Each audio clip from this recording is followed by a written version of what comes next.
Jamani, tuambiane ukweli. Mtoto ni zao la matokeo.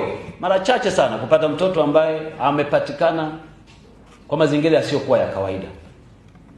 Mazingira yasiyokuwa ya kawaida, kubakwa, vitu kama hivyo.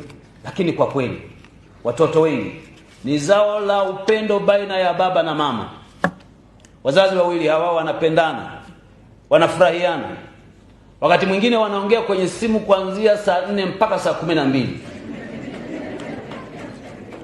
Wanatembeleana umbali mrefu, na wengine wanadanganya hata nyumbani, wakionyesha upendo wao miongoni mwao.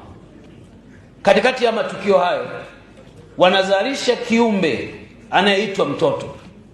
Huyu mtoto anabeba gharama ya mahusiano ya watu wawili ambayo hahusiki kwa namna moja au nyingine, na wala yeye hakuchagua wala kupanga azaliwe na ninyi wawili. Imetokea Mungu ameamua kati yenu watokee yeye. Anabeba gharama ya ugomvi wa wazazi, na mtoto huyo anatoka kuwa mtoto wa watu bila aibu, anaitwa mtoto wa mtaani.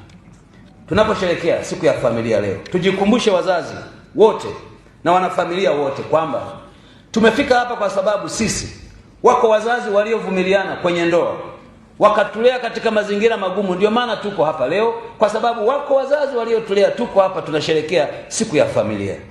Sisi tunawajibika kwa namna moja au nyingine kwa kila mtoto tuliye naye ama mwanafamilia tuliye naye, kumpa malezi ili na yeye kesho awe mwanafamilia na awe na familia iliyo bora na kujenga taifa iliyo imara.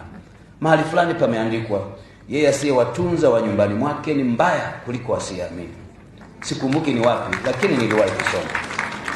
Naomba tusiwe watu wabaya wa kutelekeza watoto wetu na familia zetu.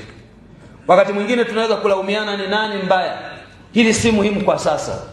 Iwe wajibu wa jamii yote kujua kuwa familia ni msingi wa jamii yoyote. Ikiwa familia italelewa kwa kustahimiliana, kwa upendo na kuvumiliana na kuchukiliana hapa na pale, huku tukijua kuwa kila mtu aliyezaliwa ana mapungufu yake na madhaifu yake, tuvumiliane, tujenge familia imara. Chukua nafasi hii kuwaomba wazazi wote mahali walipo, tuthamini kuwa mtoto ni kiumbe muhimu, anahitaji kulelewa.